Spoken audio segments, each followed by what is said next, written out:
चलिए दोस्तों शुरू करते हैं मटेरियल कॉस्टिंग। मटेरियल कॉस्टिंग में भी मैंने आपको दो पार्ट में डिवाइड करके दिया है आपका summary notes. One is with respect to the theory part and the next is the practical part. Practical में आपके तीन टाइप के क्वेश्चंस आ सकते हैं जो मैंने इस समरी नोट्स में इंक्लूड किया और अब हम डिस्कस करेंगे। तो चलिए दोस्तों शुरू करते हैं। First is the definitions. Direct material क्या होता है? जो भी आप एक प्रोडक्ट में देख सकते हैं। फॉर एग्जाम्पल अगर मैं ये पेन बना रही हूँ तो मैं इस पेन में क्या देख सकती हूँ? मैं यहाँ पे जो प्लास्टिक है वो देख सकती हूँ, इसके अंदर ये जो निब है वो देख सकती हूँ, यहाँ पे कुछ एक पेपर लगा हुआ है वो देख सकती हूँ। तो ये सारा हमारा डायरेक्ट मटेरियल हो गया। पर जब ये बन रहा होगा तो ये किसी मशीन में बन रहा होगा। उस मशीन को रिपेयर करने के लिए कुछ नट्स एंड बोल्ट्स चाहिए, लुब्रिकेटिंग ऑयल चाहिए, जो मैं इसके साथ आइडेंटिफाई नहीं कर सकती हूँ। वो भी एक मटेरियल है और उसको हम बोलते हैं indirect material. So with this we have covered direct material and indirect material. Talking about material control, हमारे इस चैप्टर का मेन एम है मटेरियल कंट्रोल। मटेरियल कंट्रोल क्या होता है? मटेरियल कंट्रोल मतलब होता है प्लान करना, ऑर्गेनाइज करना और कंट्रोल करना। क्या हम कैसे गुड्स लाते हैं, उसको कैसे स्टोर करते हैं और उसको कैसे यूज करते हैं।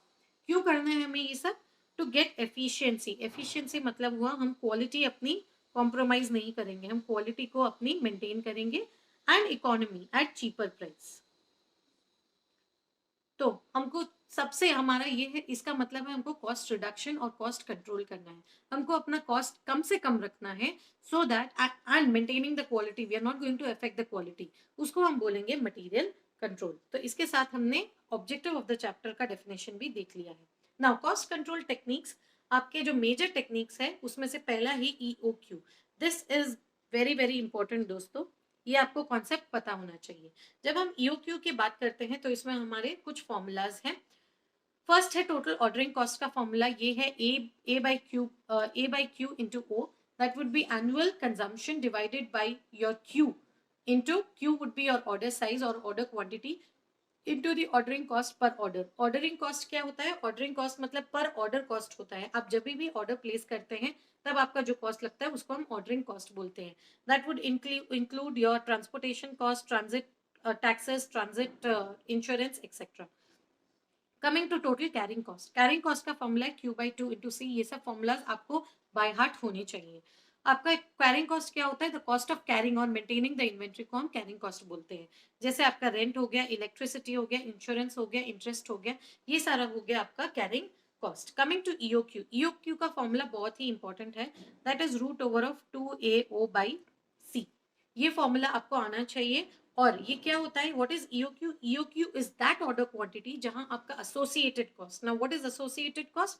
Associated cost is ordering cost plus carrying cost. वो आपका मिनिमम होगा। तो मिनिमम कहाँ होगा? रूट ओवर ऑफ 2AO/C पे। इसको आप ग्राफिकली आप जब देखते हैं तो आपका ग्राफिकली ये ऐसे आता है। ये हो गया आपका ऑर्डरिंग कॉस्ट, ये हो गया आपका कैरिंग कॉस्ट और आपका ये टोटल एसोसिएटेड कॉस्ट। उन दोनों को ऐड करके आप देखेंगे कि ये यहाँ पे जो है, ऑलवेज रिमेंबर एट EOQ आपका टोटल ऑर्डरिंग कॉस्ट और टोटल कैरिंग कॉस्ट जो है वो इक्वल होगा। That would be your order quantity. So this is about EOQ।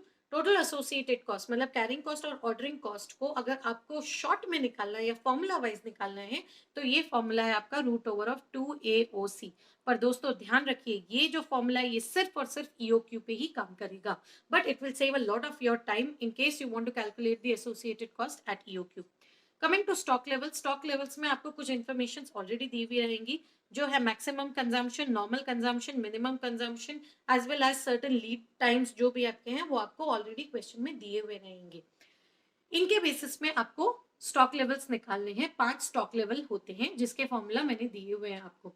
दोस्तों अगर आपको मिनिमम, मैक्सिमम और normal consumption and similarly minimum, maximum और नॉर्मल लीड टाइम नहीं दिया हुआ है तो डोंट वरी, आप कंजम्पशन को ही, जो आपका एक ही वैल्यू है कंजम्पशन, उसी के बेसिस पे और एक ही लीड टाइम के बेसिस पे आप सारे आंसर्स निकाल सकते हैं। So first is the reorder level. ये वो लेवल है जितना स्टॉक आपके वेयर हाउस में होना चाहिए when you are placing an order, that would be your reorder level. तो उसका दो फॉर्मूला है, एक है conservative approach, that is maximum consumption into maximum lead time, maximum consumption into maximum lead time.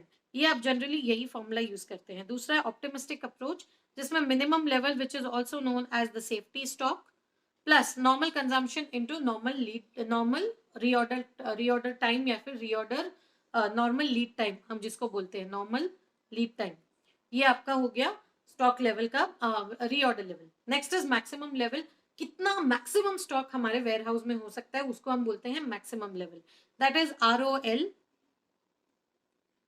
Plus ROQ minus minimum consumption into minimum lead time.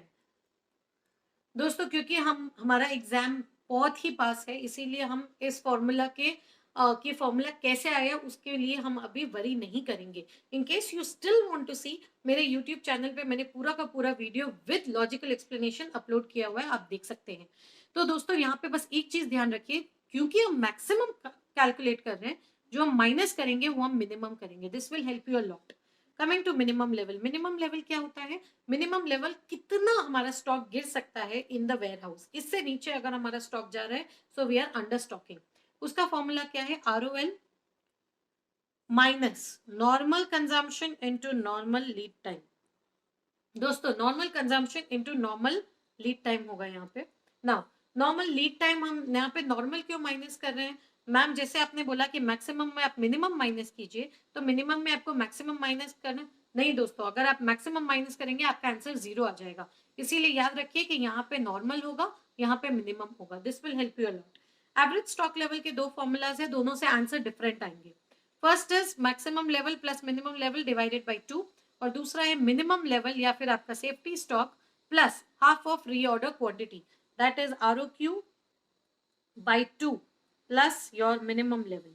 ये आपका हो गया दूसरा formula. This is about average stock level. Next is your danger level. Danger level क्या होता है? Danger level is your normal consumption जो आप लेते हैं इनटू जो इमरजेंसी ऑर्डर्स के लिए आपका लीड टाइम है वो, इनटू नॉर्मल लीड टाइम। ये आपको पता होने चाहिए, इसके ऊपर क्वेश्चंस आ सकते हैं। बफर्स या सेफ्टी स्टॉक वो स्टॉक होता है जो हम मेंटेन करते हैं सो दैट हम लोग को हम कोई भी फ्यूचर कोई भी रिस्की या फिर कोई इमरजेंसी हो तब हम ये स्टॉक यूज कर सकते हैं। So that is your buffer और योर इमरजेंसी और your safety stock. Coming to the next your stock what do you call the next stock control technique, that is your ABC analysis। अब ABC analysis में आप तीन category में अपने cost अपने stock को डिवाइड करते हैं, category A B C।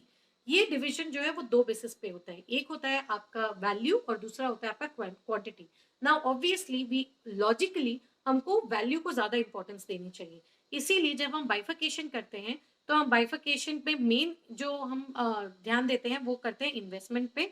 But हाँ क्वांटिटी भी हमको पता होनी चाहिए, because while decision making we should know कि हम इतना इन्वेस्ट कर रहे हैं तो हम कितनी क्वांटिटी मेंटेन कर रहे हैं। तो यहाँ पे बहुत इजी है 70-20-10, और यहाँ पे भी 70-20-10, तो ये आप याद रख सकते हैं। This is about ABC analysis, इस पे क्वेश्चन आने के चांसेस काफी कम है। Next is stores ledger control account, जिसमें हम both the quantity as well as rate को हम हम दोनों की दोनों जो है वो अपने लेजर अकाउंट में शो करते हैं। So this is about stores ledger control account. ये मैंने आपको थियोरी पूरा कंप्लीट किया। Next is the valuation of material.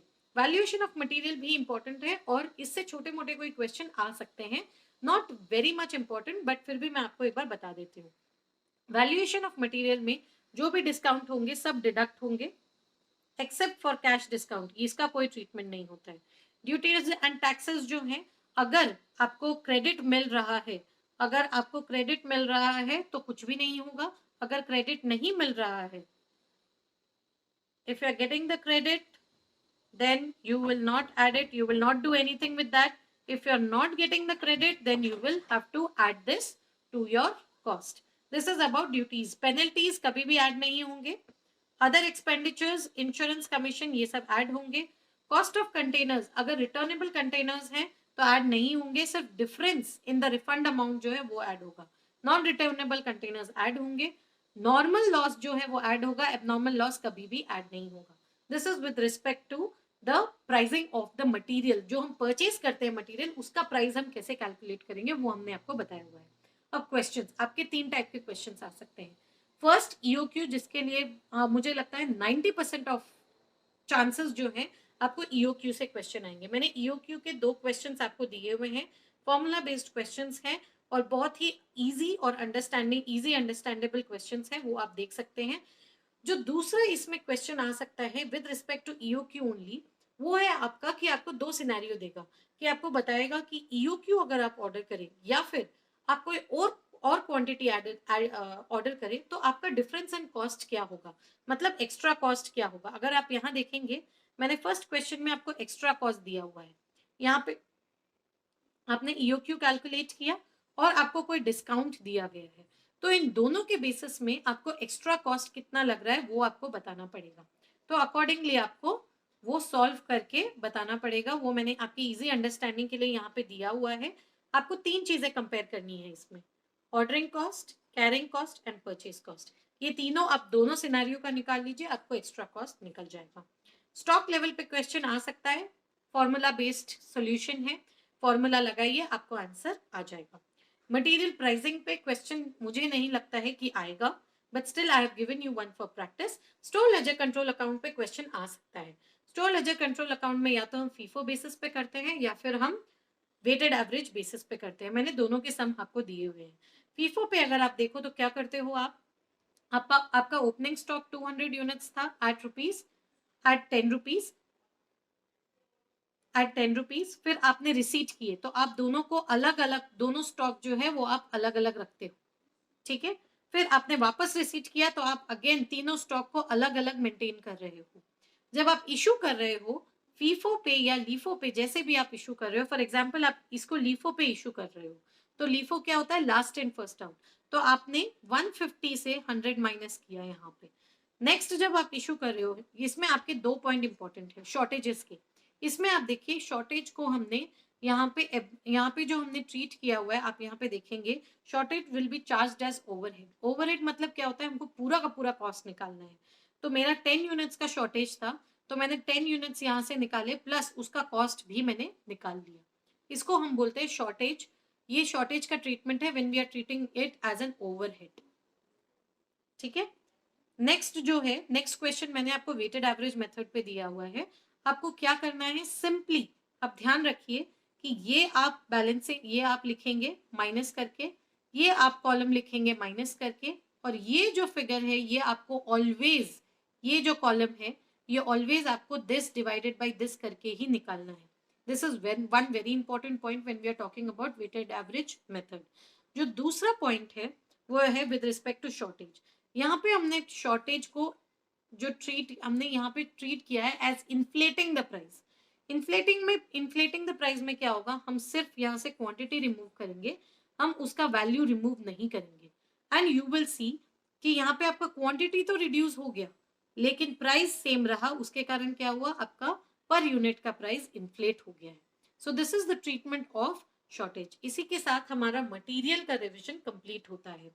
It will take you 30 minutes to revise the material, the summary notes, and once you revise the summary notes, you will be done with the material chapter.